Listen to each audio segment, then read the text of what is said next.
Ela estava caída no meio da estrada, sangrando e grávida. Quando eu vi aquilo, eu entendi na hora. Se eu fosse embora, ela não sobreviveria. Mas o pior não era isso. Era o som dos cavalos vindo atrás dela e a decisão que eu tive que tomar em segundos. Se esse vídeo apareceu para você, é porque essa história vai te emocionar e arrepiar.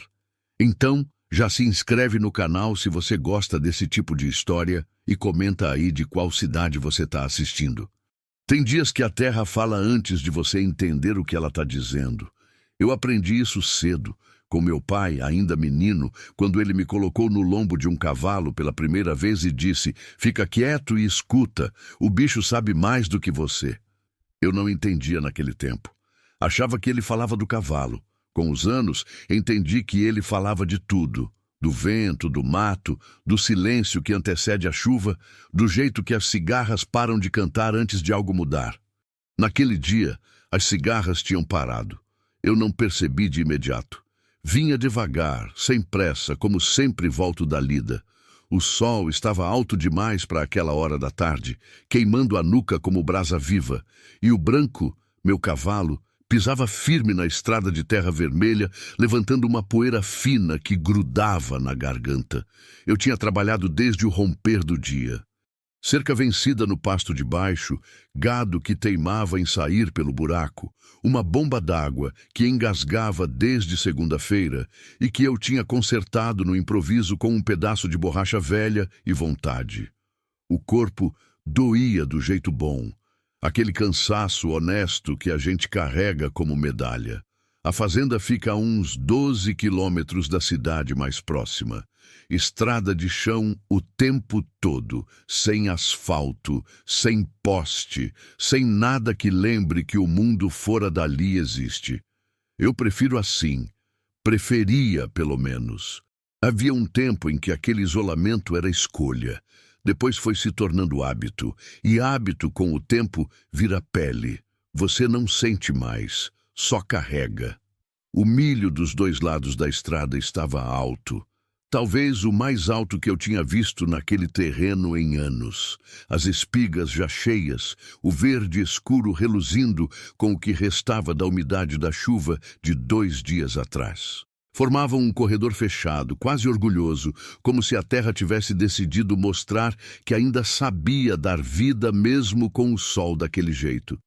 Eu passava por ali todo dia.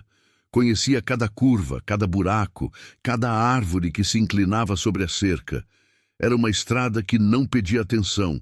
Você a atravessava no piloto automático, pensando em outra coisa ou em nada.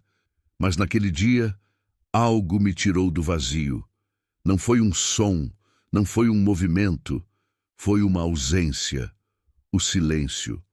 Não o silêncio comum daquela estrada, que é um silêncio cheio, cigarra, vento, passarinho longe, o chocalho do próprio cavalo. Era um silêncio diferente, vazio, como se tudo tivesse prendido a respiração ao mesmo tempo. O branco percebeu antes de mim. Ele diminuiu o passo sozinho. Eu nem mexi na rédea. Ele foi ficando mais lento, as orelhas girando para frente, o pescoço levantando com aquele jeito tenso que eu conhecia bem. 11 anos com o mesmo animal, você aprende a ler cada músculo. E ele estava lendo alguma coisa que eu ainda não conseguia ver. O Farofa, meu cachorro, um vira-lata amarelo que me acompanha há 6 anos sem pedir nada em troca, tinha parado uns 3 metros à minha frente. Parado de verdade, não farejando o chão, não distraído com algum rastro. Parado com o corpo tenso, o pelo do pescoço levantado, os olhos fixos na frente. Eu parei o branco com um toque leve de perna. Fiquei ouvindo. O vento passava devagar pelo milho, fazendo aquele som de papel amassado que sempre me acalmou. Mas agora, misturado nele, havia algo. Uma nota diferente, distante, quase engolida pela tarde, mas real. Cascos, não os meus, outros, em algum ponto atrás de mim, ou ao lado, ou além do milho. Difícil precisar de onde vinha. O som chegava fragmentado, mascarado pelo vento e pela distância. Mas tinha um ritmo nele que não era de cavalo que passeia. Era apressado, decidido. Eu não me movi. Tinha aprendido também isso. Quando você não sabe o que é, você para, espera, deixa a situação se revelar. Homem que se joga sem entender o terreno se machuca. O Farofa avançou um passo, apenas um, e ficou assim, com o focinho apontado para frente, a cauda baixa. Foi então que eu olhei melhor para a estrada à minha frente. A curva estava a uns 50 metros. A estrada dobrava ali, sumia atrás do milho, e do outro lado era reta por uns 200 metros até o primeiro portão da minha propriedade. Eu sabia aquele trecho de memória, mas agora havia algo diferente nele, uma cor que não deveria estar ali. Vermelho, no chão de terra. Fino no começo, como se tivesse caído de uma altura. Depois mais espesso, formando um rastro irregular que vinha de algum ponto além da curva e ia perdendo força conforme se aproximava de onde eu estava. Sangue. O branco não quis avançar. Ficou parado, as narinas abertas, respirando aquele cheiro que os animais reconhecem antes de qualquer coisa. O cheiro de ferida, de perigo, de vida derramando. Eu desci devagar. As botas tocaram a terra com um som seco. A poeira levantou um pouco e baixou logo. Dei 2 passos à frente, os olhos no rastro, o ouvido ainda tentando localizar aqueles cascos que tinham sumido de novo no silêncio. Dobrei a curva a pé, com o branco me seguindo de longe e o Farofa colado no meu calcanhar. Então eu vi. Ela estava caída no meio da estrada. O corpo dobrado de lado, uma das pernas esticada e a outra dobrada de um jeito que não parecia natural. O vestido, alguma coisa leve, desbotada, que já tinha sido azul, estava rasgado na altura da coxa. E o sangue escorria vivo, com força, manchando a terra em torno dela numa poça que crescia devagar, mas sem parar. Eu parei. Ela não se mexeu de imediato. Eu pensei, por um segundo que durou mais do que deveria, que podia ser tarde demais. Mas então ela respirou. Um respiro fundo, custoso, de quem está lutando contra a própria dor. O Farofa avançou mais um passo na direção dela. Ela levantou o rosto. E foi aí que eu vi a outra mão. Enquanto a mão direita pressionava a ferida na perna, tremendo, sem força suficiente para segurar o que estava saindo. A mão esquerda estava na barriga. Não do jeito de quem sente dor, do jeito de quem protege. Daquele jeito que é instinto antes de ser pensamento. Aquela mão não estava ali por acaso. Estava ali porque havia algo dentro daquela barriga que ela não ia deixar o mundo alcançar, nem que custasse o que restava das suas forças. Eu não precisei de mais nada para entender. Grávida, sangrando, sozinha no meio da estrada, e com medo de alguma coisa que não era eu, porque os olhos dela, quando me encontraram, não tiveram o susto de quem vê um estranho. Tiveram o desespero de quem olha por cima do ombro de um estranho para ver o que vem atrás. Não chega perto, ela disse. A voz era baixa, quebrada, mas tinha uma firmeza nela que me surpreendeu. Era a voz de alguém que já tinha gritado até não ter mais grito e agora usava o que sobrava com cuidado, sem desperdício. Eu parei onde estava. Eu não vou te machucar, eu disse. Ela não respondeu. Os olhos dela foram direto para a estrada atrás de mim. E então o som voltou. Mais claro dessa vez, mais próximo. Cascos, rápidos, decididos. Eu senti o peso daquele momento pousar sobre mim como o calor da tarde, mas diferente. Esse pesava por dentro. Eles vão voltar, ela sussurrou. Eu não perguntei quem. Não precisei. Conhecia aquele tipo de situação do jeito que homem do campo conhece sinal de chuva. Não pela ciência, mas pelo osso. Fiquei olhando para ela, para a barriga dela, para o sangue que não parava. E a parte de mim que sempre disse não é problema meu, abriu a boca para falar de novo. Mas desta vez não saiu nada. Só o silêncio daquela estrada, o vento no milho e o som distante de quem vinha. Tem uma conta que o homem faz no silêncio. Não é conta de dinheiro, nem de tempo. É uma conta mais funda, a conta do que você aguenta carregar e do que você não aguenta ver. A maioria das pessoas faz essa conta rápido, sem perceber, e já sai andando com a resposta na mão antes mesmo de terminar de pensar. Eu fiz essa conta naquele segundo, e ela não fechou do jeito que eu esperava. Fiquei parado onde estava, a uns 4 metros dela, o farofa entre nós dois, como se soubesse que não era hora de chegar mais perto. O branco bufou atrás de mim. Aquele bufar curto de cavalo que reconhece problema. Eu conheço cada som que ele faz. Aquele não era de medo, era de alerta. É diferente. Medo paralisa, alerta prepara. Olhei para a ferida na perna dela, era funda. Não dava para saber ainda se tinha pegado alguma coisa séria por dentro, mas o sangue saindo com aquela constância, nem jorro, nem pingo, mas um escorrer firme e teimoso, me dizia que o tempo não estava do nosso lado. Já tinha perdido demais. O chão em volta dela estava escuro de tanto absorver. Olhei para a barriga. A mão dela não tinha saído de lá em nenhum momento. Nem quando ela levantou o rosto para me olhar. Nem quando falou. Ficou ali, firme, como se tivesse raiz. Eu tinha visto aquele gesto antes. Minha mulher fazia assim. Nos últimos meses, quando caminhava pelo quintal, quando sentava na varanda, quando dormia de lado na cama com o travesseiro entre os joelhos. A mão sempre lá, automática, instintiva, como se o corpo soubesse que havia ali uma responsabilidade maior do que qualquer coisa que a mente pudesse nomear. Dulce. Fazia quase 7 anos. Eu não costumava deixar esse nome entrar assim, de surpresa. Aprendi a controlar a porta. Mas tem horas que ela empurra sozinha, sem pedir licença, e você não tem escolha a não ser deixar passar e esperar a dor fazer o que tem que fazer. Aquela mão na barriga abriu a porta. Eu pisquei. Engoli seco. Voltei para o presente. Você consegue levantar? Eu perguntei. Ela me olhou por um segundo. Não com desconfiança. O desespero era fundo demais para ter espaço para desconfiança. Era mais uma avaliação. Rápida, instintiva, do tipo que pessoa acuada faz quando não tem mais tempo de ser cautelosa e precisa decidir em quem apostar o que restou. Ela tentou. Colocou a palma da mão direita na terra, tentou dobrar a perna boa e empurrar o corpo para cima. As pernas falharam na hora. Ela deixou escapar um som que não era bem um gemido, era algo mais contido, engolido, de quem foi ensinado ou obrigado a não demonstrar fraqueza, mas que não conseguiu guardar esse completamente. Eu avancei.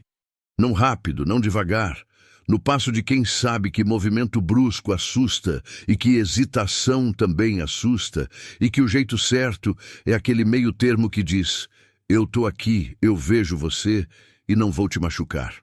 Quando cheguei perto, o cheiro de sangue era forte, misturado com poeira, suor e alguma coisa mais difícil de nomear. O cheiro de dias sem comer direito, de corpo que foi exigido além do que tinha. Ela era mais nova do que eu tinha pensado à distância. 20 e poucos anos, talvez. O rosto cansado de um jeito que não combina com a idade que tinha. Abaixei o joelho no chão ao lado dela. Ela não recuou. Segurei o braço dela com cuidado, passei o meu por trás das costas dela para apoiar, e senti, o peso era leve demais. Não leve de mulher pequena, leve de quem não tem mais reserva nenhuma. O corpo gasta o que tem, depois gasta o que não tem, e quando acaba tudo, fica essa leveza que não é graça, é alerta. Quando eu a levantei um pouco, ela pegou no meu braço. Não com força, com os dedos abertos, devagar, como se estivesse verificando se era real. E então ela falou, baixo, quase sem voz, mas cada palavra chegou até mim com uma clareza que não tinha nada a ver com volume. Se acontecer alguma coisa comigo, salva meu filho. Eu não respondi. Não porque não soube o que dizer, mas porque aquilo me acertou num lugar que eu tinha deixado fechado há 7 anos. E quando a pancada chegou lá, o único jeito de não desabar era ficar quieto por um segundo e deixar a dor assentar antes de qualquer palavra. Salva, meu filho. Não me ajuda. Não me salva. O filho. Primeiro, o filho.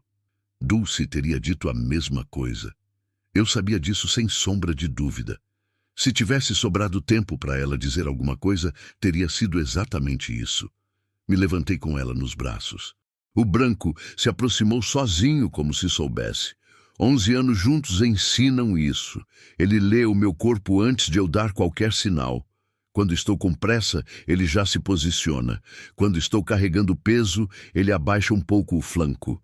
Subi nele com cuidado, ajustando ela na minha frente, a barriga dela de frente para mim, as costas apoiadas no meu peito. Ela ficou quieta. Uma mão na barriga, como sempre. A outra agarrou a crina do branco. Não de medo, mas de instinto, de segurar em alguma coisa firme, quando o chão some debaixo dos pés. Eu virei o branco na direção contrária. Não olhei para trás. Mas eu ouvia. O som dos outros cascos tinha sumido de novo, engolido pelo vento, mas isso não me deixou mais tranquilo. Som que some assim não foi embora. Foi se preparar. Eu conhecia a diferença. O caminho até a fazenda tem uns 40 minutos no passo normal. Naquele dia, cada minuto durou o triplo. Cada curva na estrada era uma incógnita. Cada ruído que chegava pelo vento me fazia apertar as rédeas por um segundo antes de soltar. O farofa corria à frente, parava, farejava, corria de novo. O comportamento dele era o meu radar. Enquanto ele não travasse, a estrada estava limpa. Mas eu não podia depender só disso. Ela não falou nada pelo caminho. Uma vez, lá pelo meio do percurso, eu senti ela tremer. Não de frio. O calor ainda estava pesado, o sol caindo devagar, mas ainda quente. Era aquele tremor de corpo que chegou no limite e não tem mais como segurar. Apertei o braço que estava em volta dela um pouco mais. Ela não reagiu com susto. Só ficou um pouco mais quieta, como se o apoio fosse suficiente sem precisar de nome. Quando a porteira da fazenda apareceu na frente, eu respirei, mas não afrouxei. Entrei rápido, fechei a porteira atrás de mim, levei o branco direto até a varanda dos fundos, longe da estrada, longe de qualquer vista. Desci com ela no colo, empurrei a porta dos fundos com o ombro e entrei.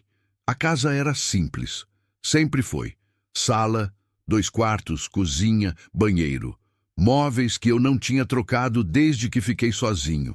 A mesma mesa da época de Dulce, as mesmas cadeiras, o mesmo armário de madeira escura no corredor.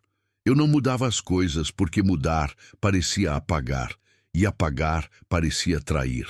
Mas naquele momento, pela primeira vez em muito tempo, a casa sentiu diferente.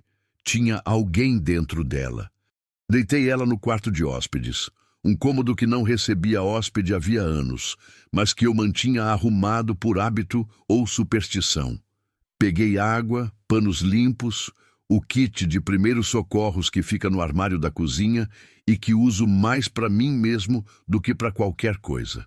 A ferida precisava de ponto, eu sabia disso, mas tinha que estancar primeiro. Ela ficou quieta enquanto eu trabalhava. Olhava para o teto. Às vezes fechava os olhos e respirava fundo, a mão ainda na barriga, sempre a mão na barriga. Uma vez, eu perguntei se estava doendo muito. Ela disse que não com um movimento de cabeça que era claramente mentira, mas eu não insisti. Tem dor que a pessoa decide carregar sozinha, e forçar a confissão não ajuda ninguém. Quando terminei de limpar e enfaixar o melhor que pude, aqueci uma sopa que tinha sobrado do dia anterior. Trouxe com pão. Ela comeu devagar, com cuidado. Do jeito de quem foi criado a não desperdiçar e que, mesmo com fome de dias, não esquece o ritmo. Não perguntei o nome dela naquele momento. Não perguntei de onde tinha vindo, quem eram os homens, o que tinha acontecido. Porque eu já tinha aprendido que tem hora que pergunta é pressão, e pressão em cima de quem já foi pressionado até quebrar não serve para nada. Ela estava viva, estava dentro. O filho ainda estava lá, protegido por aquela mão que não saía. O resto podia esperar. Mas o que não podia esperar estava lá fora. Eu sabia disso enquanto sentava na cadeira da sala, com a noite chegando devagar pela janela, o Farofa deitado na soleira da porta, o Branco preso no curral. Sabia que a decisão que eu tinha tomado naquela estrada de terra não era o fim de nada, era o começo. E começos daquele tipo não costumam ser gentis. Eu nunca tive medo do escuro. Cresci sem luz elétrica até os 12 anos. A noite do cerrado era a minha noite. Aquela imensidão preta com estrelas espalhadas feito farinha no céu, o canto dos grilos subindo em ondas, o coachar distante do sapo-boi perto do brejo. Eu dormia com a janela aberta e o vento entrando quente, e o escuro era cobertor, não ameaça. Mas tem escuros diferentes. Tem o escuro que descansa e tem o escuro que espera. Aquela noite era do segundo tipo. Eu não me deitei. Sentei na cadeira da sala com o canivete no bolso e o ouvido aberto. A janela entornada o suficiente para deixar o ar entrar, mas não o suficiente para deixar luz sair. A lamparina na cozinha ficou apagada. A da sala também. A casa inteira no escuro, porque casa iluminada no meio do nada é farol. Chama quem está procurando. Ela tinha dormido. Eu tinha verificado uma vez, empurrando a porta do quarto devagar. Ela estava de lado, a mão ainda na barriga mesmo dormindo, o rosto afundado no travesseiro com aquela expressão de quem finalmente largou um peso que carregava em pé faz tempo. A respiração era regular. A febre que eu tinha temido não tinha chegado, pelo menos ainda. Fui até a janela da frente e fiquei ali. A noite estava fechada. Lua nova ou coberta de nuvem, eu não sabia dizer. O céu estava sem estrela visível, o que significava frente de chuva chegando. O ar tinha aquele cheiro verde e pesado que antecede temporal no cerrado.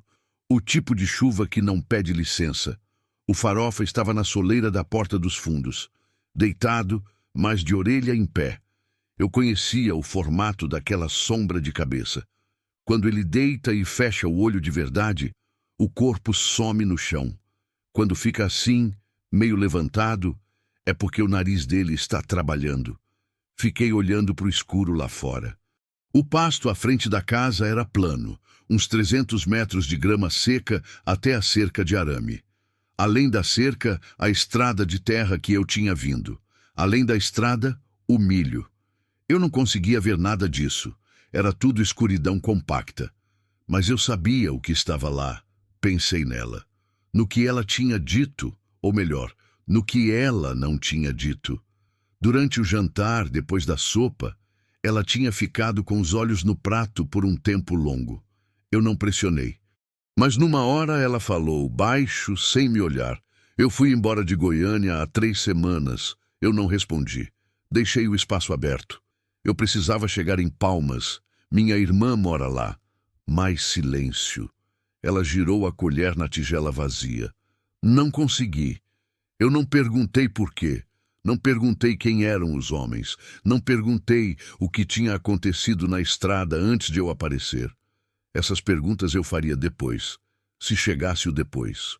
Por enquanto, o que importava era o que eu via na frente. Uma mulher grávida, ferida, que tinha fugido de alguma coisa grande o suficiente para fazer ela atravessar centenas de quilômetros sozinha com o corpo no limite. O tipo de coisa que não se foge por opção. Se foge por não ter outra saída. Ela tinha dito o nome no fim, quase de passagem, como se fosse detalhe. Meu nome é Vera. Vera. Eu tinha repetido baixo, só para confirmar que tinha ouvido, e ela tinha assentido sem me olhar. Agora, na escuridão da sala, eu pensava naquele nome. Vera. Verdade em latim. Eu tinha aprendido isso numa época que parecia pertencer a outra vida. Quando eu ainda lia, quando ainda havia alguém aqui para conversar sobre o que eu lia. O Branco se mexeu no curral. Não muito, só um passo, um reposicionamento. Mas eu ouvi. Fiquei imóvel. O Farofa levantou a cabeça. Eu contei até 10 na minha cabeça, devagar, ouvindo cada segundo. Nada. Só o vento que estava ficando mais forte, dobrando as pontas do capim lá fora, trazendo aquele cheiro de chuva mais perto. Um relâmpago abriu o céu longe, na direção do norte, e iluminou tudo por um segundo.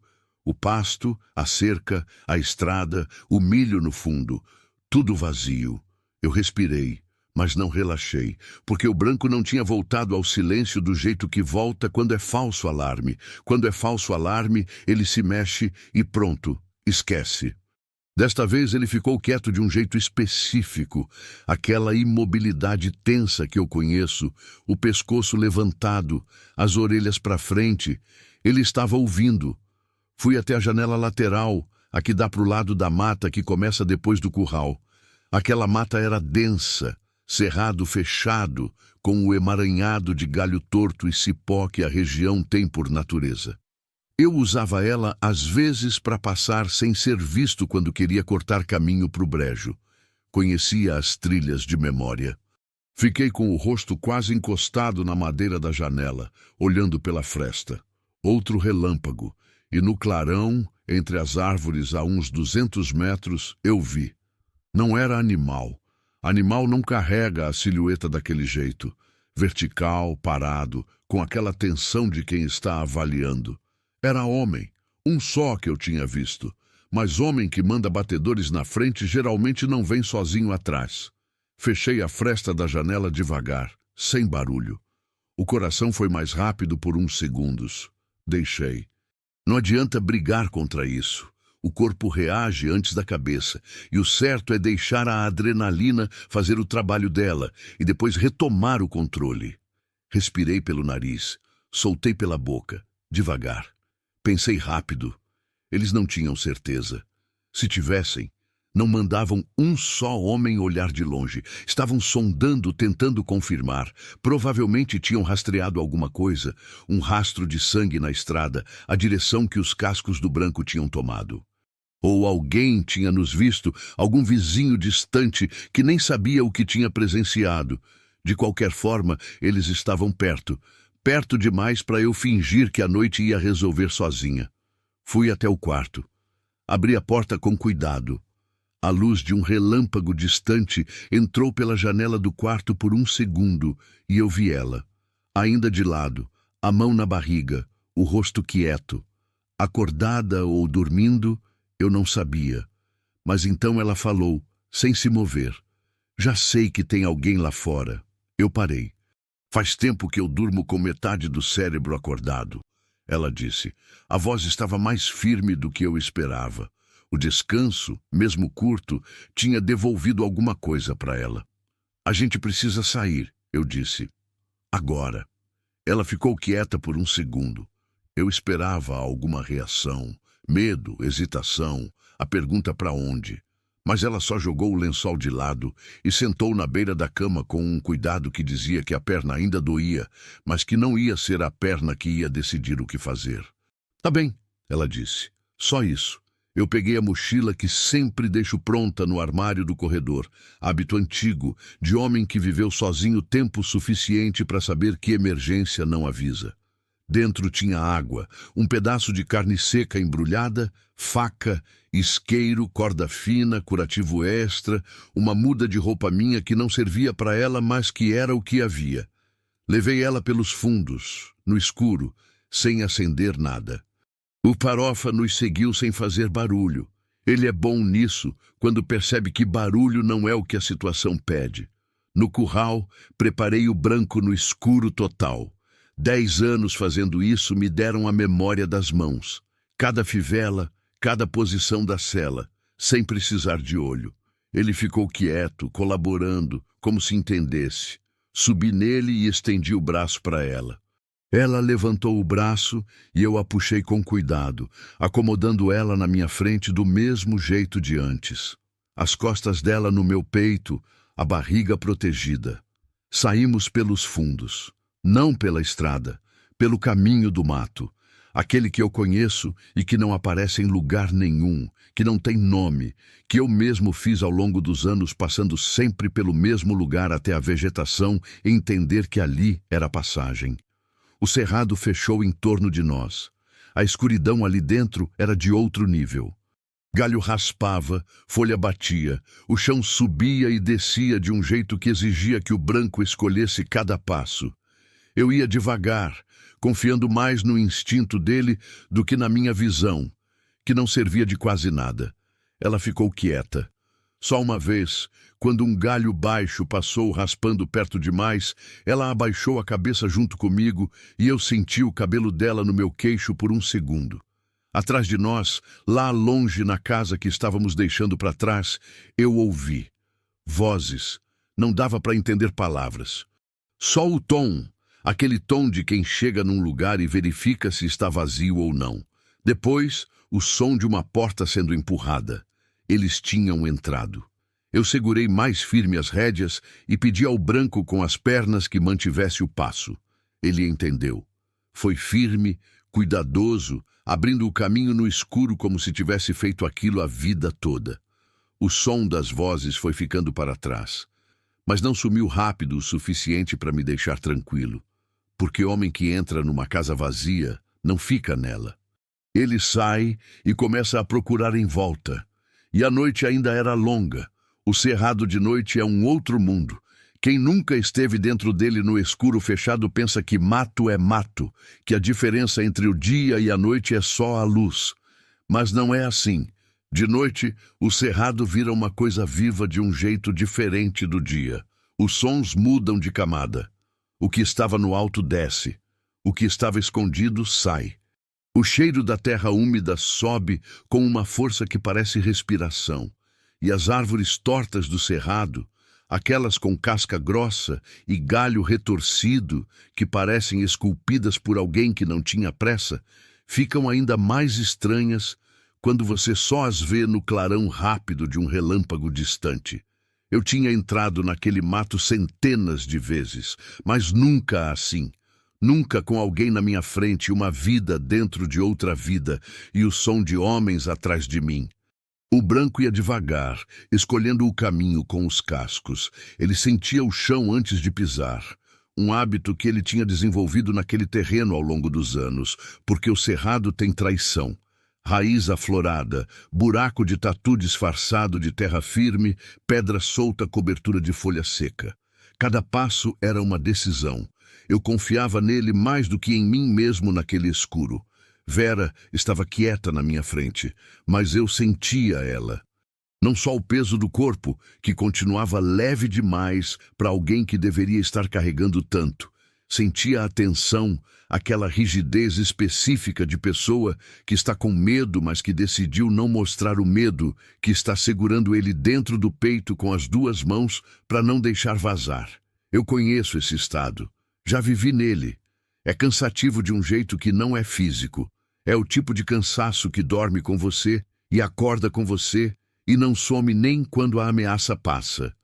Uma vez ela perguntou baixo: "Quanto tempo você conhece esse caminho?" "Uns 12 anos", eu disse no mesmo volume. Ela não respondeu de imediato. Depois, "E no escuro?" "Mais do que de dia." Aquilo não era fanfarronice, era verdade. Eu tinha aprendido aquele atalho de noite, na época em que não dormia e precisava andar para cansar o corpo quando a cabeça não deixava. Noite após noite, aquele mesmo percurso, até que os pés, e depois o branco, soubessem o caminho sem precisar dos olhos. O mato foi abrindo um pouco depois de uns 20 minutos. A trilha descia numa ladeira suave que eu sabia que terminava num córrego de pedra. Água corrente o ano todo, mesmo no seco mais bravo, porque nascia de uma mina funda que o cerrado guardava no subsolo como segredo. Ali, o barulho da água cobriria o barulho dos nossos passos, mas antes de chegar lá, o branco travou. Não o travar de quem viu buraco ou raiz, o travar duro de quem sentiu. Eu parei imediatamente, não falei nada. Fiz pressão leve com a mão no braço de Vera. Um sinal simples que ela entendeu sem precisar de explicação, porque pessoa que viveu com medo aprende a ler sinal sem precisar de palavra. Ficamos imóveis.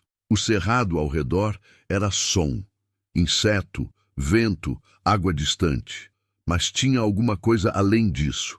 uma presença que não tem nome, mas que o corpo reconhece antes da mente.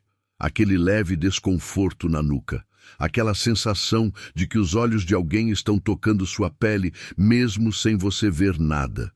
Eu fiquei ouvindo com tudo que tinha. Demorou quase 1 minuto inteiro. E 1 minuto inteiro em silêncio tenso é uma eternidade. Até que eu ouvi. Longe, mas mais longe para a direita do que para trás. Um galho quebrando. Depois outro. O som irregular de quem não conhece o terreno e está forçando passagem no escuro. Eles tinham entrado no mato também, mas estavam no lugar errado. Tinham tomado a direção sul, que é o instinto de quem olha para o cerrado de fora e tenta adivinhar. A vegetação é mais aberta por ali. Parece mais fácil, mas mais fácil de entrar não significa mais fácil de sair.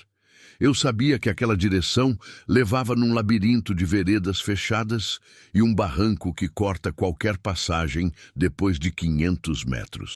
Eles iam perder tempo. Mas tempo, naquela noite, era o recurso mais escasso que a gente tinha. Mexi as rédeas suave e o branco retomou o passo, inclinando levemente para a esquerda, afastando ainda mais da direção deles. O Farofa, que tinha ficado colado no calcanhar do cavalo sem fazer nenhum barulho, voltou a correr um pouco à frente. O nariz dele no chão, lendo o rastro do caminho que eu tinha percorrido tantas vezes que tinha cheiro próprio para ele. A ladeira começou. Era uma descida longa, com a terra mais solta e o capim mais alto dos dois lados. O cheiro de umidade subia forte. A mina perto, a água chegando antes de aparecer. O branco pisava com cuidado redobrado aqui, porque a terra molhada perto do córrego tinha uma consistência traiçoeira que parecia firme, mas cedia. Eu me inclinei um pouco para trás para compensar o ângulo da descida e instintivamente coloquei a mão na frente de Vera, atravessando na altura da barriga, segurando sem apertar. Ela colocou a mão sobre a minha. Não foi um gesto pensado, foi automático. E ficou ali por um segundo antes dela perceber e tirar. Nenhum dos dois falou nada sobre isso. Chegamos no córrego. A água estava na altura dos joelhos do branco, mais alta do que eu esperava, sinal que a chuva que estava vindo já estava chegando mais ao norte e escorrendo pelo terreno. A corrente não era forte, mas era constante, e a pedra do fundo era escorregadia. Eu entrei devagar, sentindo cada passo do branco na rocha embaixo d'água, guiando mais com o peso do corpo do que com a rédea. A água fria subiu até quase tocar as botas. Vera olhou para baixo por um momento. A escuridão não deixava ver muito, mas o som da água e o frio que subia eram reais. Ela não disse nada, mas sentiu o corpo dela apertar levemente, não de medo do córrego, mas aquele reflexo de proteção que faz a pessoa curvar o tronco para frente quando sente que algo pode atingir a barriga. "Tô segurando", eu disse baixo. Ela não respondeu, mas o corpo afrouxou um pouco. Atravessamos o córrego em uns 15 minutos. O branco saiu do outro lado sacudindo a água das pernas, bufando satisfeito. O Farofa nadou metade e caminhou o resto, saiu encharcado e foi logo se sacudir atrás de uma moita de buriti. Do outro lado do córrego, a vegetação mudava de caráter. O cerrado ficava mais espaçado, menos galho, mais campo aberto, o capim gordura alto com aquele cheiro de capim molhado, que é um dos cheiros mais honestos que eu conheço. A trilha aqui era mais visível, a terra mais pisada, mas também éramos mais expostos. Eu acelerou o passo do branco. Por uns 40 minutos seguimos assim, alternando entre mata e campo aberto, eu calculando o caminho como se jogasse xadrez, sempre escolhendo a linha que dava mais cobertura e menos velocidade para o lado deles, mesmo que custasse mais tempo para nós. Vera foi falando de pouco em pouco, não uma história inteira, fragmentos. Como quem não consegue mais segurar tudo dentro, mas que ainda não tem força para largar de uma vez. Ela tinha ido morar em Goiânia com o pai do filho. Um homem que tinha parecido outra coisa quando ela o conheceu. Não é história nova. Eu não precisava comentar, ela sabia que não era e continuou. O homem tinha dívida com gente que não aceita dívida. E quando a conta chegou, ele tinha ido embora e deixado ela como garantia. Não de dinheiro, de silêncio. Ela sabia de coisas que eles não podiam deixar ela contar. Eu não sabia de nada, ela disse. E havia uma frustração naquilo, a raiva de quem foi usada sem saber. Ele me deixou no meio sem me avisar, sem me dar saída. Ela parou, respirou fundo. Quando eu descobri que estava grávida, já estava sozinha, já estava com eles em cima. Eu ouvi tudo sem falar. Tem coisa que não precisa de comentário. Precisa só de testemunha. Alguém que ouve de verdade, sem já estar pensando na resposta enquanto a outra pessoa ainda fala. Eu tinha aprendido isso com Dulce, que ouvir é diferente de esperar sua vez de falar. Sua irmã em Palmas sabe que você vem? Eu perguntei depois de um tempo. Sabe que eu ia tentar chegar, não sabe se eu cheguei. Tem como avisar ela? Ela ficou quieta. Meu celular morreu no segundo dia. Eu não tinha carregador. Eu assentei no escuro. Carregador de celular. Parecia detalhe pequeno, e era exatamente por isso que era grande. Porque a vida que desmorona não cai em cima de coisas dramáticas. Cai em cima de bateria morta, de ônibus que não para, de 1 milímetro de azar que abre uma fresta e deixa tudo o resto entrar. Seguimos. O relâmpago voltou mais perto agora, iluminando o horizonte por períodos mais longos. E no clarão eu pude ver o campo à frente. Nenhuma silhueta, nenhum movimento além do vento no capim. Mas eu sabia que isso não durava. Tinha um ponto que eu estava levando a gente, um lugar que poucos conheciam, nem meus vizinhos mais próximos, que ficavam a 7 quilômetros. Uma construção velha, metade de pé, que tinha sido curral de um fazendeiro que faliu antes de eu comprar minha terra. Eu tinha descoberto ela anos atrás, numa cavalgada longa, e nunca contei para ninguém porque não havia razão.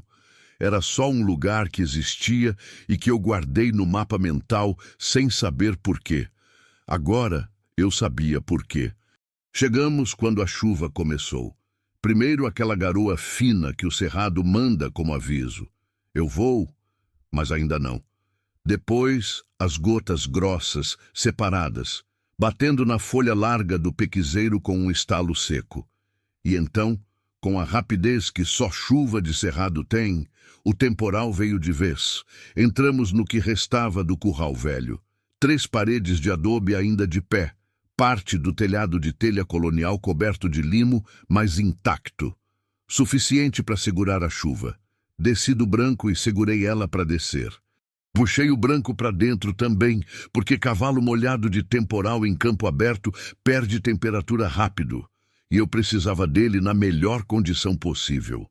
O Farofa entrou e sacudiu a água outra vez, respingando em tudo. Vera sentou num bloco de adobe que tinha caído de canto. Eu tirei a jaqueta que estava na mochila. Não era dela, era minha. Grande demais, mas ela colocou em volta dos ombros sem reclamar. A chuva batia no telhado velho com aquele som cheio, generoso, que faz a terra respirar fundo. E por um momento, só um momento, o mundo lá fora deixou de existir. Só aquelas paredes velhas, a chuva, o branco bufando quente, o Farofa enrolado no canto, e nós dois. Ela olhou para mim pela primeira vez daquela noite com uma expressão que não era mais só medo ou desespero. Era algo mais difícil de nomear. O tipo de olhar que a pessoa faz quando começa a acreditar que talvez, só talvez, tenha passado o pior. Eu não disse que tinha passado, porque não tinha. Mas deixei o olhar dela pousar onde precisasse pousar e fiquei sentado na soleira daquela parede velha, ouvindo a chuva, ouvindo o cerrado, ouvindo o silêncio entre os trovões, aquele silêncio que não era mais vazio. Era espera. E a espera, eu já sabia, estava quase no fim. A chuva parou antes do amanhecer. Não foi um fim gradual. Foi aquele corte brusco que o cerrado faz, como se alguém virasse uma torneira. Um segundo ainda batia forte no telhado velho. No seguinte, só o pingo tardio escorregando pela telha e caindo no chão de terra molhada com um som mole, paciente. E então, silêncio. Um silêncio diferente do de antes. Mais limpo, mais úmido, cheio do cheiro de terra que bebeu até não poder mais. Eu não tinha dormido. Tinha ficado sentado na soleira da parede de adobe, as costas apoiadas na pedra fria, o canivete no joelho e o ouvido aberto. O Farofa tinha dormido perto dos meus pés, mas com aquele sono leve de cachorro que sabe que não é hora de soltar de vez. O Branco ficou parado no canto do curral velho, a cabeça baixa, descansando do jeito que cavalo bom descansa, conservando energia sem perder a atenção. Vera tinha dormido por umas 3 horas. Eu sabia o momento exato em que ela acordou, porque a respiração mudou. Ficou mais curta, mais consciente. Ela ficou quieta por um tempo, como quem acorda num lugar estranho e precisa de alguns segundos para lembrar como chegou ali.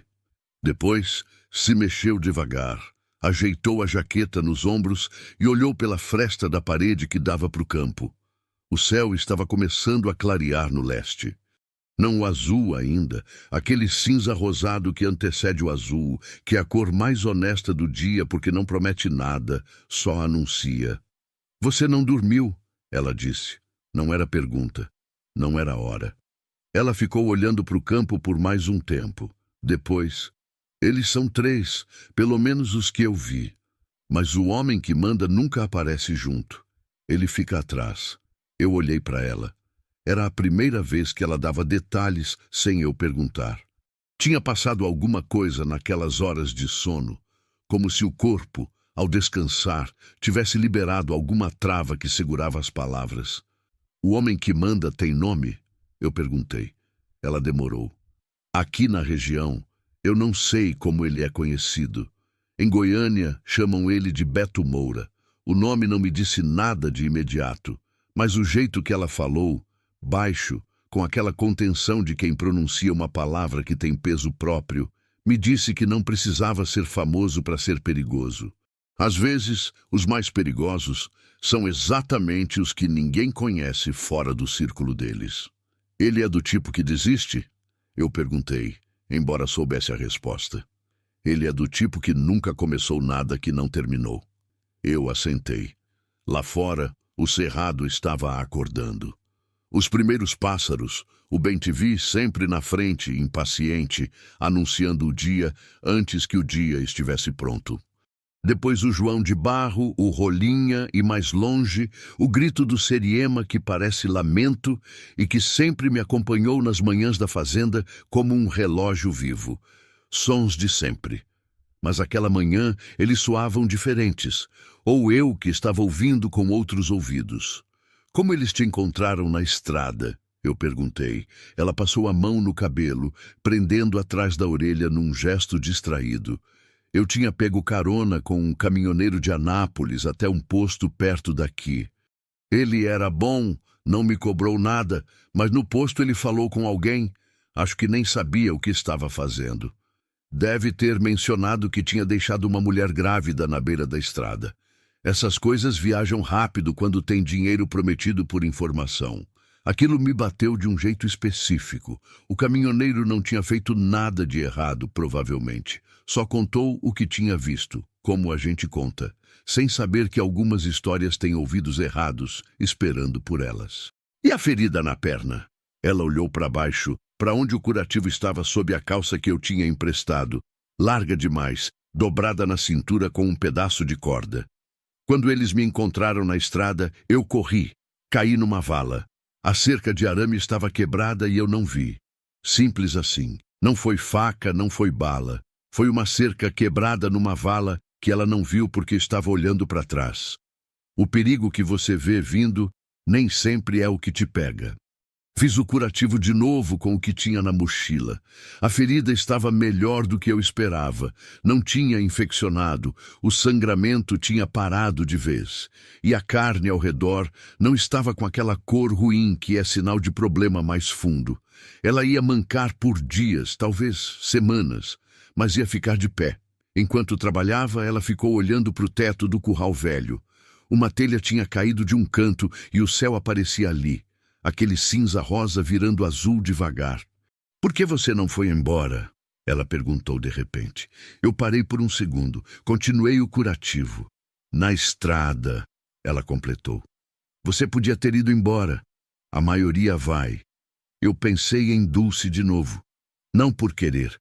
Ela apareceu como sempre aparece, quando a situação toca naquele lugar específico que só ela conhecia. "Eu tive uma mulher", eu disse. "Grávida, 7 anos atrás." Vera ficou quieta. "A gente morava aqui. Parto complicado, muito longe do hospital. Eu fui buscar ajuda. Tinha uma mulher na estrada, mais velha, que morava a uns 6 quilômetros, que sabia de parto, que tinha ajudado muita gente antes. Eu parei na porta dela. Era de madrugada. Ela olhou para mim e disse que não ia sair de casa naquela hora, que não era problema dela. Fechei o espaço do curativo. Preso bem. Quando eu voltei, já tinha passado o tempo. Dulce não resistiu. O menino também não. O silêncio que ficou não era vazio. Era daqueles silêncios que têm textura. Você quase pode passar a mão neles. "Meu Deus", Vera disse baixo. "Eu não guardo raiva da mulher", eu disse. E era verdade, ou pelo menos era o que eu conseguia dizer em voz alta. Mas eu não esqueci. E quando eu vi você na estrada, eu não consegui ser aquela mulher. Vera ficou me olhando por um momento. Os olhos dela tinham aquela umidade que não chegava a ser lágrima, que fica na beira e não cai, que é às vezes mais honesta do que o choro. "Andei, você perdeu os dois", ela disse. "Perdi os dois." Ela baixou os olhos para a barriga. A mão foi lá, automática. "Quanto tempo você ficou sozinho?" 7 anos. "Na mesma fazenda?" "Na mesma fazenda." Ela assentiu devagar, como se aquilo explicasse alguma coisa que ela tinha estado tentando entender desde a véspera. Não só sobre mim, mas sobre o tipo de silêncio que uma pessoa carrega quando fica com ele tempo demais. Eu levantei. Fui até a fresta da parede e olhei para o campo. O dia tinha chegado de vez. O sol ainda baixo, a luz rasante dourando o topo do capim molhado, cada gota de chuva virando um ponto de luz breve. Era bonito. O cerrado, depois da chuva, tem essa generosidade. Te mostra beleza logo depois de ter te assustado, como se quisesse que você não guardasse só o susto. Mas eu não estava olhando para a beleza. Estava procurando movimento. E encontrei. Longe, na linha onde o campo encontrava o cerrado mais fechado, do lado leste, a direção de onde o sol nascia. Uma silhueta, depois outra, se movendo devagar, paralelas, como quem faz varredura. O jeito metódico, sem pressa, de quem tem tempo e sabe que o alvo não tem para onde correr. 2 homens, que eu via. O terceiro podia estar em qualquer lugar. "Vera", eu disse sem virar, "precisa levantar agora." Ela levantou sem perguntar. Eu peguei a mochila, preparei o branco em silêncio. O Farofa foi para a porta e ficou olhando para o campo, o corpo tenso, e eu coloquei a mão rápida na cabeça dele. O sinal que a gente tinha desenvolvido ao longo dos anos, que significava "fica quieto, não late." Ele entendeu e ficou parado, vibrando de tensão por dentro, mas mudo por fora. Subi no branco. Puxei Vera para frente. "A gente vai sair pelo lado norte", eu disse baixo. "Tem um caminho entre 2 morros que eles provavelmente não conhecem. Do outro lado tem uma estrada de terra que liga a uma vicinal asfaltada. Se a gente chegar lá, tem opção." "Que tipo de opção?" "Tem uma cidade a 18 quilômetros. Pequena, mas tem delegacia. E tem uma mulher lá que eu conheço, que trabalha com assistência social. Ela já ajudou gente em situação parecida." Vera ficou quieta por um segundo. Você confia nela? Confio. Então vamos. Saímos pelo lado norte do curral, colados na parede de adobe, até o último momento. Depois cortando rápido pelo campo baixo, onde o capim chegava quase na barriga do branco e nos cobria parcialmente. Eu ia de lado, o olho no leste, onde as silhuetas tinham estado, calculando distância e ângulo. Eles estavam longe ainda, mas o campo aberto era traiçoeiro. A gente estava visível se alguém olhasse na direção certa. Precisávamos chegar na entrada dos morros antes disso. Mexi as pernas no branco e ele abriu o passo. Não galope. Galope faz barulho e levanta terra, e barulho e terra naquele capim molhado eram convite. Mas um trote firme, ritmado, que comia distância sem gritar para todo mundo que estava passando. O vento vinha do norte, o que era a favor. Carregava nosso cheiro para longe deles, não na direção deles. Pequenas graças. A gente aprende a agradecer as pequenas graças quando as grandes não estão disponíveis. Os morros começaram a aparecer na frente, duas elevações suaves, cobertas de cerrado, com uma passagem estreita entre elas que de longe parecia só sombra, parte do mato. Mas eu sabia que ali tinha caminho. Um caminho que eu tinha encontrado num dia de caçada, anos atrás, e que tinha me levado a um vale do outro lado, onde a paisagem me surpreendeu tanto que eu fiquei parado, olhando por quase meia hora, sem conseguir ir embora. Faltavam uns 300 metros. Foi quando o farofa parou, seco. Na frente, com o focinho apontado não para o leste, onde estavam as silhuetas que eu já tinha calculado, mas para o norte, para o caminho que eu estava indo. Meu estômago fechou. Parei o branco imediatamente. Fiquei imóvel, ouvindo. E então eu vi, na entrada do corredor entre os morros que eu tinha planejado como nossa saída, uma sombra, parada. Num dos lados da passagem, encostada numa árvore de caju torto, quase invisível se você não soubesse procurar. O terceiro homem. Ele tinha ido na frente. Tinha cortado por outro lado, ou tinha sido mandado antes, ou simplesmente conhecia o terreno melhor do que eu esperava. Estava ali, esperando, bloqueando a única saída que eu tinha calculado. Fecharam o cerco. Eu fiz a conta em silêncio e rápido, porque rápido era o único tempo que eu tinha. 2 atrás, no leste, 1 na frente, no norte. O sul era o caminho de volta para o curral velho, que não era saída. Restava o oeste. O problema com o oeste era que eu não conhecia o terreno. Nunca tinha ido por ali. Sabia que o cerrado ficava mais fechado, que tinha um barranco em algum ponto, mas não sabia onde, não sabia o tamanho, não sabia o que havia além. Ir para o oeste era mergulhar no desconhecido. Ficar parado era entregar. Eu olhei para a frente de Vera, para a mão dela na barriga, e aquilo me disse tudo o que eu precisava saber sobre qual das duas opções eu ia tomar. Virei o branco para o oeste. Segura firme, eu disse, e saí. Entrar num cerrado que você não conhece é uma aposta. Não é loucura. Loucura é entrar sem saber que não sabe. Aposta é diferente. Aposta é quando você vê o risco com clareza, calcula o que tem no outro prato da balança e decide mesmo assim. Eu sabia exatamente o que estava fazendo quando virei o branco para o oeste. Sabia que o terreno era desconhecido, que podia ter barranco, podia ter alagado com a chuva da noite, podia ter qualquer coisa que o cerrado guarda sem avisar. Mas eu também sabia o que estava deixando para trás. O branco entrou no mato com aquela confiança cautelosa que é a marca dele. Não hesitante, não impulsivo, mas atento a cada coito que o chão mandava para cima pela planta dos cascos. Eu solto a rédea num terreno desconhecido e deixo ele escolher. Aprendi isso faz tempo. Cavalo que conhece o próprio corpo escolhe melhor do que homem que acha que controla tudo. A vegetação aqui era mais fechada do que o lado que eu conhecia. O cerrado oeste da minha terra, ou o que ficava além dela, território que nunca me pertenceu e que eu nunca tinha razão de cruzar, era daquele tipo denso que parece conspirar contra a passagem. Galho cruzado na frente, raiz aflorada no chão, o cipó fino que enrola na perna do cavalo se você não prestar atenção.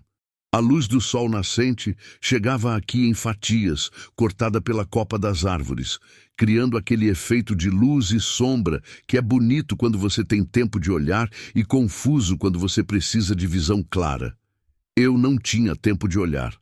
Vera ficou comprimida contra mim. Não de medo exatamente. Ela tinha passado de medo para alguma coisa além disso, um estado mais fundo onde o corpo para de gastar energia em pânico e começa a gastar em sobrevivência. Eu sentia isso nela.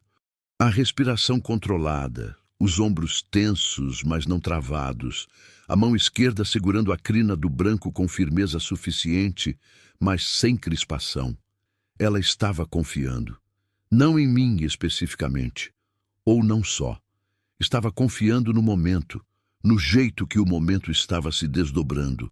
É um tipo raro de coragem, mais raro do que o barulhento. O Farofa ia na frente, zigue-zagueando entre as árvores, o nariz no chão lendo o terreno que os olhos da gente não conseguiam. Uma vez ele parou e desviou bruscamente para a direita, e eu segui o desvio sem questionar. 2 metros depois, eu vi o motivo.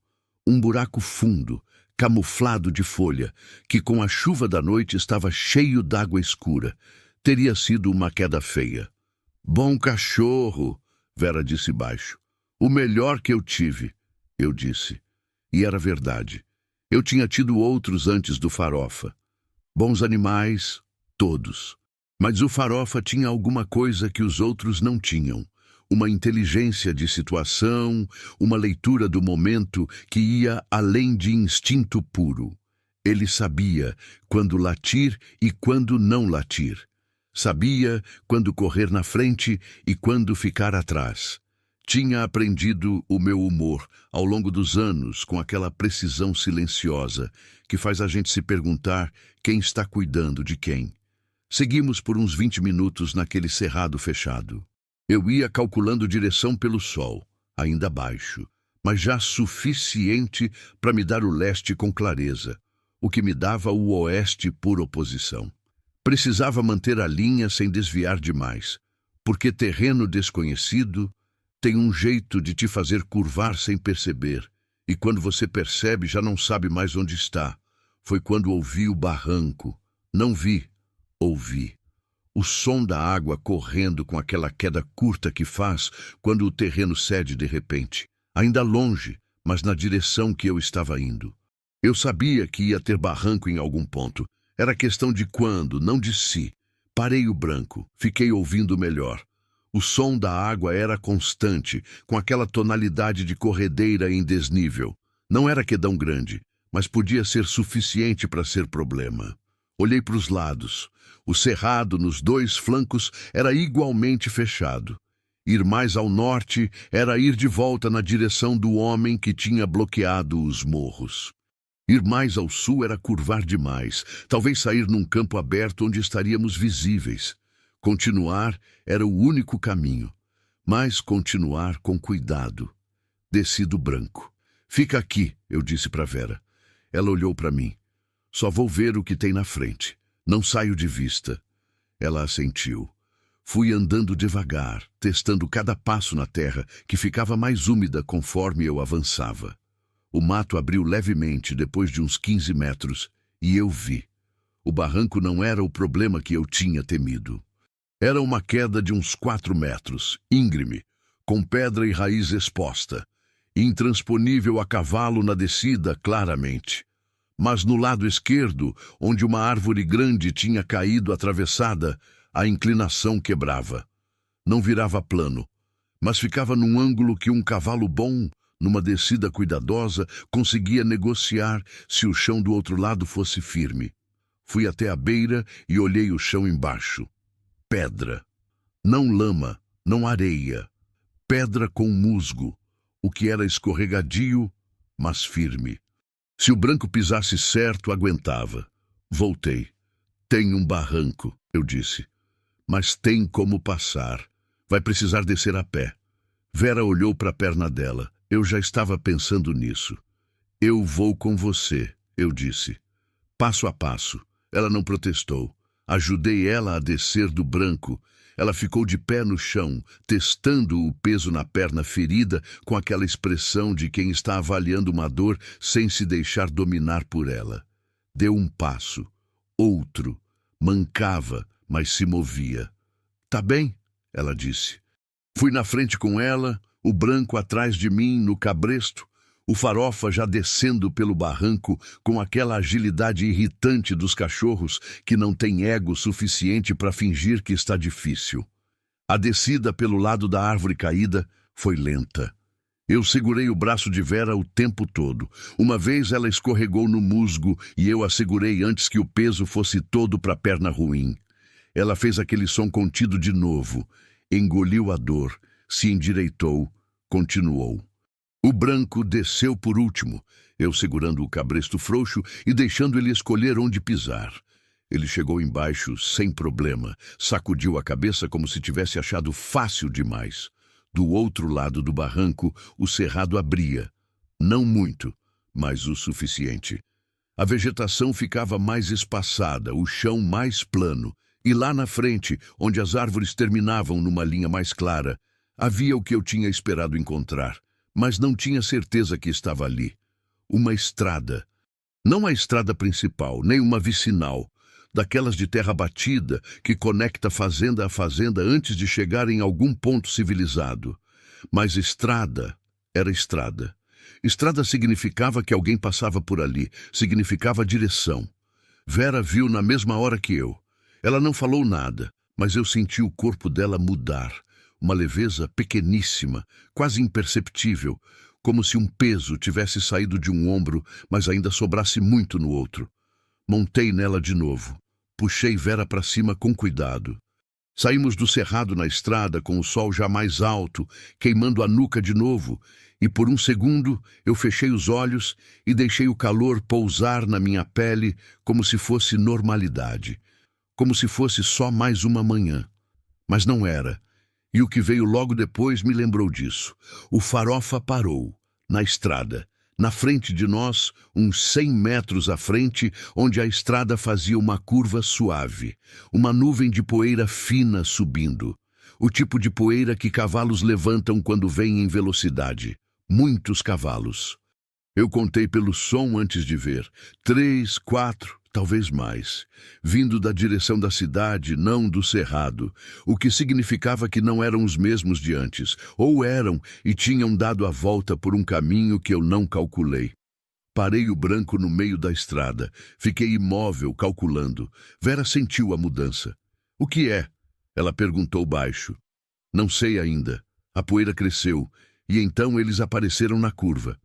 4 cavaleiros, 3 eu não conhecia.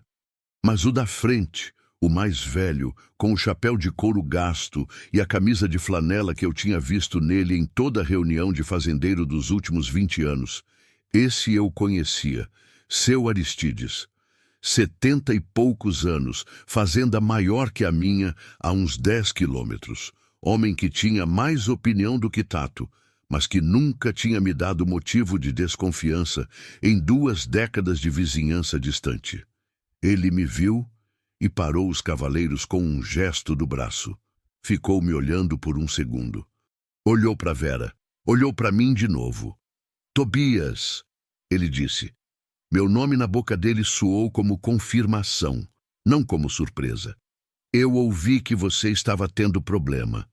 Quem te disse isso? Meu peão viu seus rastros saindo da fazenda de noite. E de manhã cedo chegou um homem na minha sede perguntando se eu tinha visto um fazendeiro com mulher a cavalo. Meu estômago apertou. O que você disse? Seu Aristides me olhou por um tempo longo. Aqueles olhos velhos, afundados debaixo da aba do chapéu, que já tinham visto mais do que a maioria das pessoas vê em vida. Disse que não tinha visto nada, ele respondeu.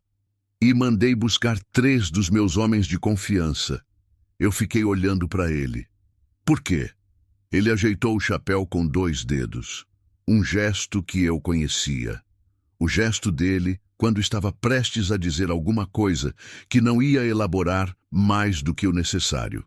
Porque eu também já estive numa estrada um dia. ele disse. E alguém parou. O silêncio que ficou entre nós dois durou só um segundo, mas naquele segundo passou muita coisa.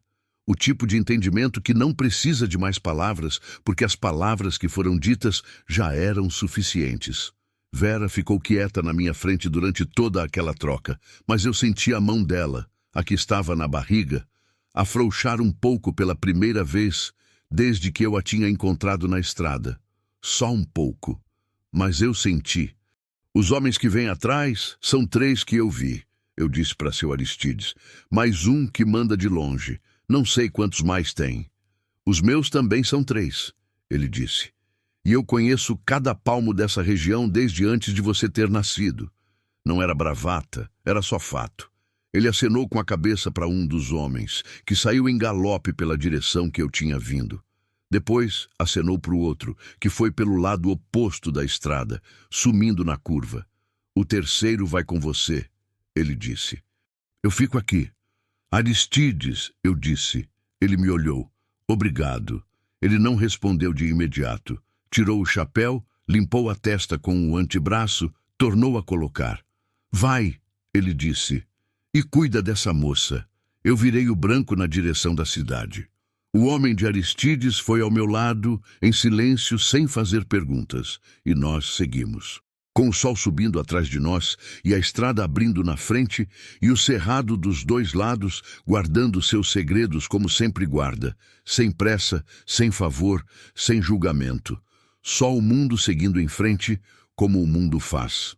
Mesmo quando a gente não sabe ainda se vai ter frente para seguir. A cidade se chamava Aroeiras do Norte. Não aparecia em mapa de estrada, o tipo de lugar que existe no mundo real, mas que o mundo oficial ainda não decidiu se vai reconhecer. Tinha uma rua principal de asfalto remendado, uma igrejinha de alvenaria com a pintura descascando, um mercadinho, um posto de gasolina com uma bomba só e a delegacia, um prédio baixo de tijolo à vista com uma viatura branca estacionada na frente que eu nunca tinha visto andando, mas que estava sempre lá, como enfeite ou promessa. Eu tinha ido a Aroeiras poucas vezes nos últimos anos, o suficiente para saber onde ficava cada coisa, mas não o suficiente para ser conhecido. Naquele tipo de cidade, ser desconhecido é vantagem e desvantagem ao mesmo tempo. Ninguém te para na rua para conversar, mas ninguém também te deve nada, exceto Dona Conceição. Ela trabalhava na assistência social, que funcionava numa salinha nos fundos da prefeitura. Um cômodo pequeno com 2 cadeiras, uma mesa, um ventilador de teto que girava devagar demais para fazer diferença e rápido demais para ficar quieto. Eu a tinha conhecido 3 anos atrás, quando um menino que trabalhava na minha fazenda por temporada tinha se machucado feio com uma roçadeira e eu tinha precisado de ajuda para resolver a situação sem deixar o garoto desamparado. Ela tinha resolvido tudo com uma calma que não era indiferença. Era o tipo de calma que pessoa adquire quando lida com um problema grave todo dia e aprende que desespero não assina documento nenhum. Eu confiava nela. Era uma confiança pequena, construída numa única situação, mas era real. E às vezes confiança pequena e real vale mais do que confiança grande e incerta. Chegamos em Aroeiras com o sol já no meio do céu. O homem de Aristides, que eu soube depois se chamava Dário, uns 40 anos, cara fechada e poucas palavras. Tinha ficado calado durante todo o percurso, o que eu respeitei. Ele fazia o trabalho dele. Não precisava de conversa para isso. Na entrada da cidade, ele parou o cavalo. Eu fico aqui na saída, ele disse. Se vier alguém que não devia, eu aviso. Eu assentei. Entrei em Aroeiras com Vera na minha frente, o Farofa correndo ao lado, e aquela sensação estranha de quem passou a noite no limite e agora chega num lugar comum. A friagem do ordinário depois do extraordinário, que às vezes é mais difícil de processar do que o perigo em si. A rua estava quase vazia naquele horário. Um cachorro dormindo na calçada. Uma mulher varrendo a frente de uma casa sem pressa. Um homem mais velho, sentado numa cadeira de plástico na frente do mercadinho, lendo o jornal com a testa franzida. Ninguém nos olhou com surpresa. Ou todo mundo fingiu bem. Desci do branco em frente à prefeitura e ajudei Vera a descer. Ela pousou os pés no asfalto e ficou parada por um segundo. O asfalto devia parecer estranho depois de tanta terra. Ela olhou para a rua, para o prédio, para o céu limpo do meio-dia. A gente conseguiu, ela disse. Não era pergunta. Mas tinha uma dúvida escondida naquilo, do tipo que precisa ouvir confirmação de outra voz para acreditar de vez. Conseguimos chegar aqui, eu disse, que é diferente de ter acabado. Ela me olhou. Mas é começo. Ela assentiu devagar, como se assentir custasse alguma coisa, mas valesse o custo. Amarrei o branco no poste, dei água do cocho que ficava do lado da prefeitura. Ele bebeu longo, satisfeito, o pescoço esticado e os olhos semicerrados. Mereceu. O Farofa foi junto e bebeu ao lado, os dois no mesmo cocho sem cerimônia, como sempre. Entrei com Vera. A secretária na frente, uma moça jovem com um batom vermelho que parecia corajoso demais para aquele escritório, nos olhou com aquela expressão de avaliação rápida que recepcionista de prefeitura desenvolve com o tempo. Eu disse que precisava falar com Dona Conceição, urgente. Ela está em atendimento, a moça disse. Eu sei, mas é urgente. Ela me olhou por mais um segundo, olhou para Vera, olhou para a perna de Vera, onde o curativo improvisado aparecia abaixo da calça dobrada, e pegou no telefone interno sem mais discussão. 2 minutos depois, Dona Conceição apareceu na porta da salinha dos fundos. Ela tinha uns 50 anos, cabelo grisalho preso num coque baixo, óculos de grau que ela sempre usava abaixados na ponta do nariz, como se estivesse prestes a tirar, mas nunca tirava. Me reconheceu na hora. Tobias, Dona Conceição. Eu preciso de ajuda. Ela olhou para Vera com aquela atenção rápida e total, que é marca de quem passou anos lendo situação em segundos. Não perguntou nada ali. Só abriu mais a porta. Entra. A salinha era exatamente como eu lembrava. O ventilador girando, as 2 cadeiras na frente da mesa, uma planta de plástico num canto que eu nunca tinha entendido a razão de existir. Sentamos. Dona Conceição ficou em pé, encostada na mesa, os braços cruzados. Não de defesa, mas de atenção. Eu contei. Não tudo de uma vez. Fui construindo do começo. A estrada, o milho, Vera caída, a decisão, a noite, os homens, o cerrado, seu Aristides, a chegada. Ela ouviu sem interromper, sem mudar a expressão, fazendo só aquelas anotações pequenas num caderno que ela tinha pegado, sem eu ver quando começou. Quando eu terminei, ela ficou quieta por uns 10 segundos. Depois olhou para Vera. Você está com quantas semanas? 32, Vera disse. Dor além da ferida? Contração? Alguma coisa diferente no bebê? Ele se mexeu essa manhã. 2 vezes. Dona Conceição assentiu. Pegou no telefone. Não o interno, o celular dela. Discou um número que ela claramente sabia de memória. Doutora Fátima, ela disse quando atendeu. Eu preciso que você venha aqui agora. Sim, agora. Trago ela até você. Obrigada. Desligou. Me olhou. Tem uma médica aqui que atende sem fazer pergunta burocrática quando eu peço. A menina vai ser vista hoje ainda. Ela virou para o caderno. O nome que você mencionou, Beto Moura. Eu já ouvi esse nome antes, aquilo me pegou de surpresa. Você conhece? Não pessoalmente, mas a rede de proteção da mulher no estado tem histórico de casos ligados a esse nome. Ele não é daqui, mas opera em várias regiões. Gente que trafega entre o limite do que é crime e o que não é. Entende? Nunca pega na mão errada porque nunca segura a faca ele mesmo. Tem como acionar alguém além da delegacia local? Ela me olhou por cima dos óculos. A delegacia local não vai resolver isso sozinha. Você sabe disso. Sei. Tem uma delegacia especializada em Palmas. Eu tenho contato lá. Uma delegada que cuida de caso assim. Se eu ligar hoje, ela pode acionar proteção para essa moça ainda essa semana. Não é rápido, mas é caminho real. Vera tinha ficado quieta durante tudo isso, olhando as mãos no colo. A mão esquerda na barriga, como sempre, mas menos tensa agora, mais como carinho do que como defesa. Uma diferença pequena que eu notei. Vera, eu disse. Ela levantou os olhos. Você tem alguém além da irmã em Palmas? Tenho minha mãe no Maranhão, mas ela é velha. Não quero trazer problema para ela. Ela sabe onde você está. Ela balançou a cabeça negativamente. Dona Conceição anotou mais alguma coisa. Sem comentário, sem julgamento, só registrando. Era a competência dela, aquilo. Transformar causa em procedimento sem tirar a humanidade do meio. A gente vai ligar para sua irmã agora, Dona Conceição disse. E para o contato em Palmas, você vai ficar aqui hoje, vai ser vista pela médica e a gente vai montar um plano. Não é solução de hoje para amanhã, mas é solução. Vera ficou me olhando. Eu não sei o que ela estava procurando no meu rosto. Confirmação, talvez. Ou só precisava olhar para alguém que conhecia a história inteira enquanto ouvia as palavras que vinham de fora. Eu assentei uma vez. Ela voltou os olhos para Dona Conceição. Tá bem, ela disse. Saí da salinha para dar espaço.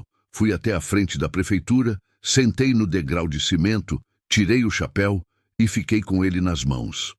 O sol batia forte no asfalto da rua, levantando aquele calorzinho que faz o ar tremer na horizontal. O tipo de calor que em qualquer outro dia eu nem notaria, porque era só o tempo sendo o tempo. O Farofa veio e deitou nos meus pés. Coloquei a mão nas costas dele, aquele pelo áspero e quente de cachorro que viveu na rua antes de virar meu. Ele suspirou fundo, satisfeito, sem precisar de mais nada do que aquilo. Fiquei pensando, não numa coisa só. O pensamento ia e voltava, pulando entre pedaços da última meia-noite, como se tentasse organizar o que a ação tinha deixado fora de ordem. A estrada, o milho, o sangue na terra vermelha, a mão dela na barriga, o curral velho com a chuva batendo, o clarão do relâmpago mostrando a silhueta entre as árvores, o barranco e a pedra escorregadia, o rosto de seu Aristides debaixo do chapéu de couro, dizendo, eu também já estive numa estrada. E antes de tudo isso, Dulce. Ela entrou no pensamento quieto, como entrava sempre, sem aviso. O rosto dela não tinha apagado com os anos. Tinha ficado, na verdade, com aquela clareza específica das coisas que a gente não consegue resolver. O cabelo dela. O jeito que ela dobrava o pano de prato antes de pendurar. O cheiro do pescoço dela, que era talco e sol e alguma coisa que não tinha nome. Eu tinha passado 7 anos naquela fazenda sozinho, tentando não me perguntar se tinha valido a pena ficar. E ali, sentado naquele degrau de prefeitura de cidade pequena, que não aparecia em mapa, com o cachorro nos meus pés e o chapéu nas mãos, eu percebi que estava me fazendo a pergunta errada todos esses anos. Não era valeu a pena ficar. Era para que eu fiquei. A resposta não chegou em palavras. Chegou como chegam as coisas que são verdade. De baixo para cima, do corpo antes da cabeça, daquele lugar no peito que não tem nome anatômico, mas que todo mundo sabe onde fica. Eu fiquei porque tinha que ser eu. Não por merecimento, não por acaso, não por destino de filme. Por uma cadeia de escolhas pequenas, cada porteira fechada, cada manhã levantado antes do sol, cada noite ouvindo o silêncio até ele virar companhia, que me colocaram naquela estrada, naquele dia, naquele segundo exato em que ela estava caída e eu era a única pessoa no mundo inteiro que estava ali. Não existe explicação maior do que essa. Às vezes, a vida inteira é a preparação para um momento que você não escolheu, mas que só você podia ter. Eu estava pensando nisso quando Dário chegou na rua, em galope leve. Parou o cavalo na minha frente. Desceu. O rosto dele, que eu não tinha visto mudar de expressão em nenhum momento, estava diferente. Não exatamente aliviado, mas destensionado. Os 3 homens saíram da região. Ele disse: eu vi eles tomando a estrada para Gurupi. Podem voltar. Mas por hoje, foram. Olhei para ele. E o que manda de longe? Ele abriu as mãos num gesto que significava não sei, sem precisar de palavra. Esse era o que importava. O que eu nunca vi, o que Vera só descreveu pelo peso que o nome dele carregava. Beto Moura, se era mesmo esse o nome, não tinha aparecido. Não aparecia. Esse tipo não aparece. Manda outros, espera resultado, e quando não tem resultado, manda de novo. A proteção de Vera precisava ser mais do que eu. Eu sabia disso. Entrei de volta. Dona Conceição estava no telefone. Vera estava sentada com uma expressão que eu não tinha visto nela ainda. Não exatamente paz, mas alguma coisa que se aproximava de paz pelo lado de fora. Aquela expressão de quem ainda não chegou lá, mas já consegue ver a direção. Ela estava com a mão na barriga, mas desta vez, pela primeira vez desde que eu a tinha encontrado, a mão não estava protegendo. Estava só tocando. Com aquela ternura simples de mãe que lembra, por um segundo, que o que está lá dentro é filho. Não só peso, não só responsabilidade, não só razão de fugir ou de resistir. Filho. Eu fiquei na porta sem entrar, sem querer interromper aquilo. E o ventilador girou devagar no teto, e a planta de plástico ficou no canto sem precisar de água.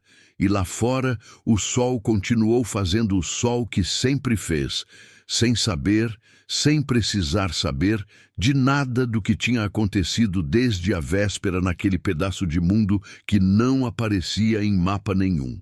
Faz 3 meses que aquilo aconteceu. Eu sei o número exato porque eu conto, não de propósito. Não sento todo dia e faço a marcação. Mas o corpo guarda o que a cabeça finge que esqueceu.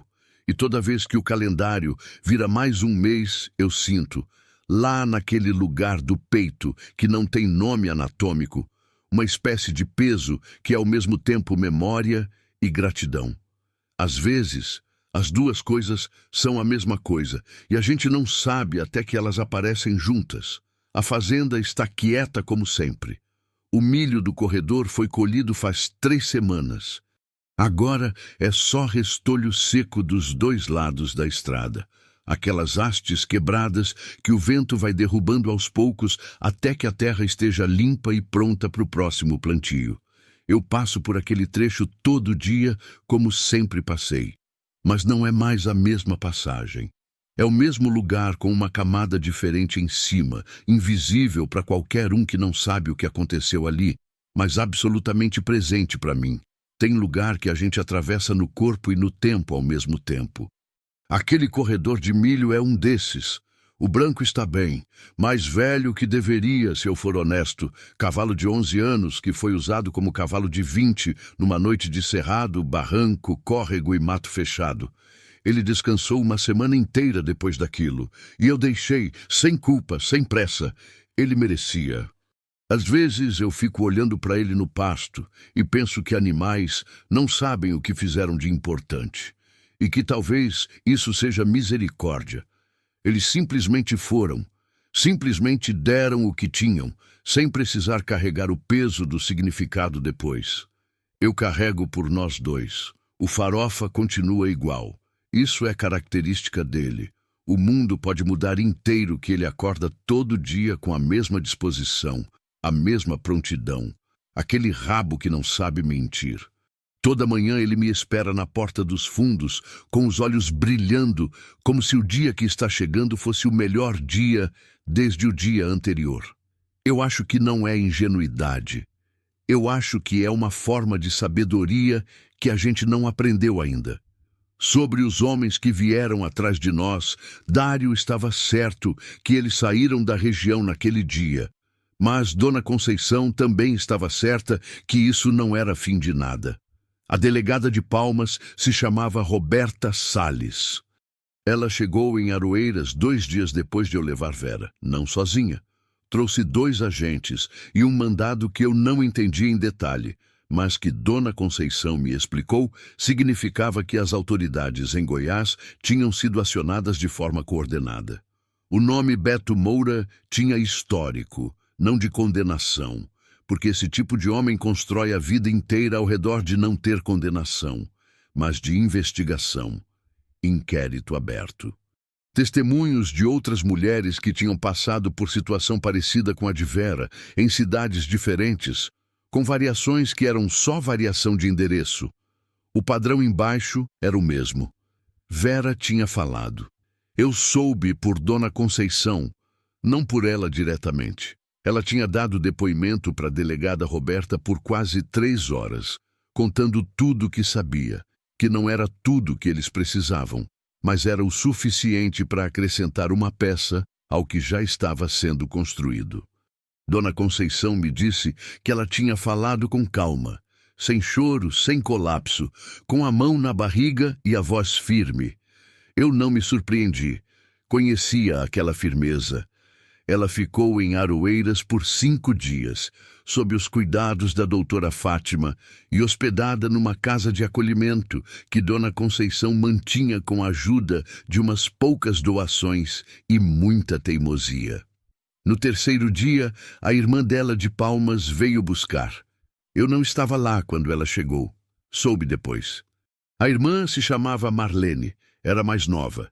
E segundo Dona Conceição, chegou correndo e chorou tanto que até a doutora Fátima, que não chorava em serviço por princípio, precisou sair da sala por um momento. No 5º dia, Vera foi embora para Palmas. Eu soube da partida naquela tarde quando Dona Conceição me ligou. Eu tinha deixado meu número antes de ir embora de Aroeiras, o que para mim foi gesto pequeno e para ela foi hábito de pessoa que sabe que conexão tem valor prático além do emocional. Não, ela foi, Dona Conceição disse. Tá bem, tá melhor do que quando chegou, que é o máximo que a gente consegue em 5 dias. Fiz uma pausa. O bebê? Perfeito. Doutora Fátima disse que o menino é teimoso e forte. As palavras dela. Menino. Eu fiquei com aquilo por um momento mais longo do que eu esperava. Não de tristeza, ou não só. Era uma coisa mais composta, mais difícil de separar em partes. Alegria tinha naquilo. Alívio também. E embaixo dos dois, quieto, aquele luto velho que nunca some completamente, mas que às vezes, em vez de doer, só pesa. O peso que é diferente da dor porque não corta, só lembra. Meu filho teria quase 7 anos agora. Eu não sei o nome que ele teria. Eu e Dulce tínhamos uma lista. Ela queria Mateus, eu queria outro nome que eu não consigo mais lembrar com certeza, o que às vezes me assusta e às vezes eu aceito como parte do que o tempo faz. A gente briga pelas coisas que guarda e perde as que não sabia que precisava guardar, mas o filho de Vera estava bem, teimoso e forte, e isso, aquilo, era suficiente, mais do que suficiente. Era o tipo de notícia que enche um lugar que estava vazio, sem você ter pedido que enchesse, e que quando enche, você percebe o quanto aquele vazio estava presente, sem que você soubesse nomear. 15 dias depois da partida de Vera, eu recebi uma mensagem pelo celular. Número de Palmas que eu não conhecia. A mensagem era curta. Eu a li 3 vezes antes de guardar o celular no bolso e ficar olhando para o pasto por um tempo que não sei medir. A mensagem dizia: Tobias, sou a Vera. Meu filho nasceu hoje cedo. 3,2 kg. Saudável. Eu chamei ele de Tobias. Não precisava fazer o que você fez, mas você fez. Eu não vou esquecer. Obrigada. Eu não respondi naquele dia.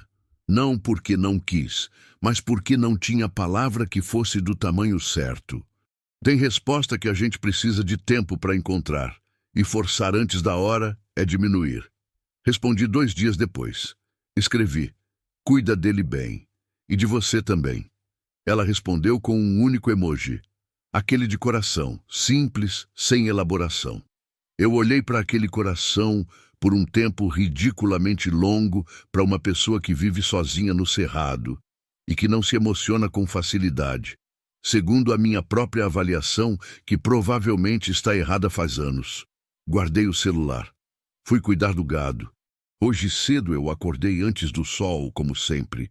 Fiz o café na mesma caneca de sempre, sentei na mesma cadeira da varanda, olhei para o mesmo horizonte que olho todo dia, o campo ainda escuro virando roxo, virando rosa, as garças brancas sobrevoando o brejo lá longe em fila, o canto do seriema chegando de algum ponto à esquerda, antes que qualquer outro pássaro tivesse coragem de começar.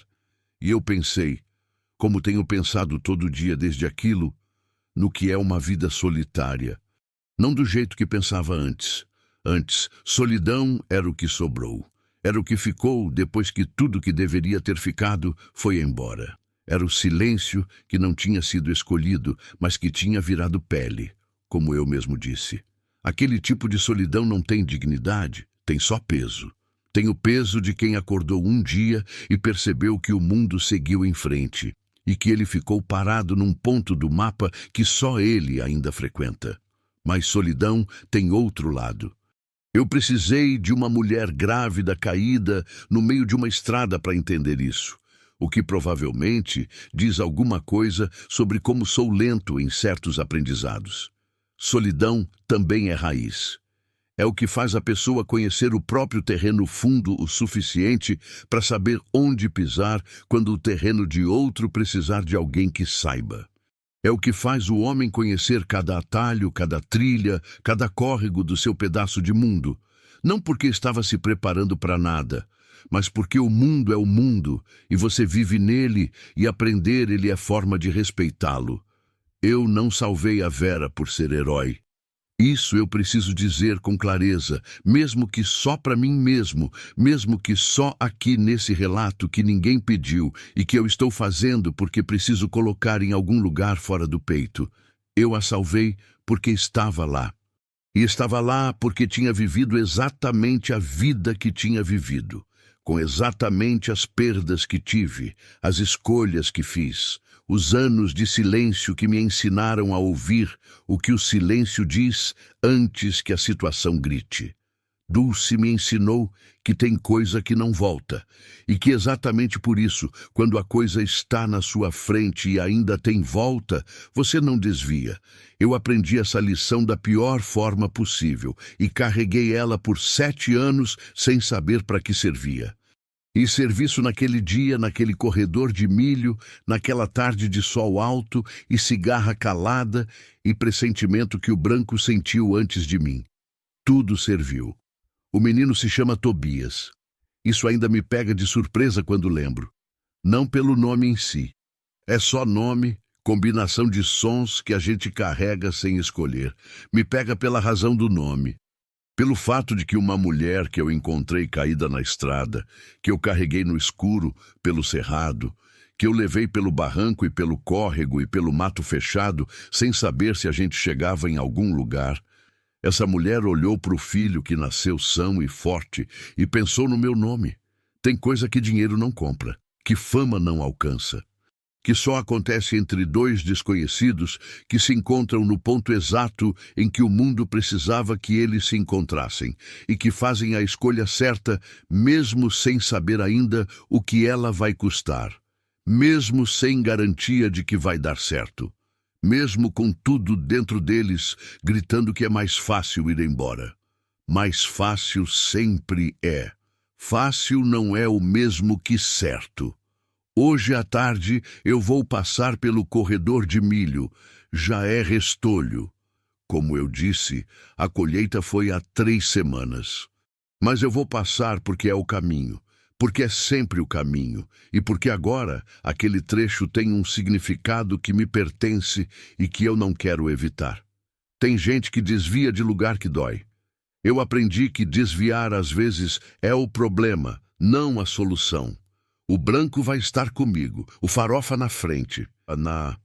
O sol vai estar onde o sol sempre está nessa hora, queimando a nuca, levantando aquela poeira fina que gruda na garganta, fazendo o calor tremer no horizonte de um jeito que parece miragem, mas é só o mundo sendo o mundo.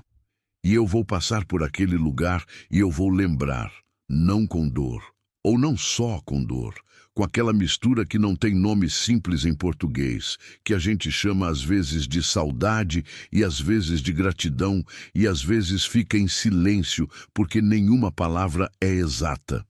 Vou lembrar do sangue na terra vermelha, da mão dela na barriga, do peso leve demais de quem foi exigido além do que tinha, do som dos cascos atrás de nós na escuridão do cerrado, do curral velho com a chuva batendo no telhado de telha colonial, do rosto de seu Aristides debaixo do chapéu de couro, dizendo eu também já estive numa estrada, do ventilador girando devagar demais no teto da assistência social, da mão dela afrouxando pela primeira vez.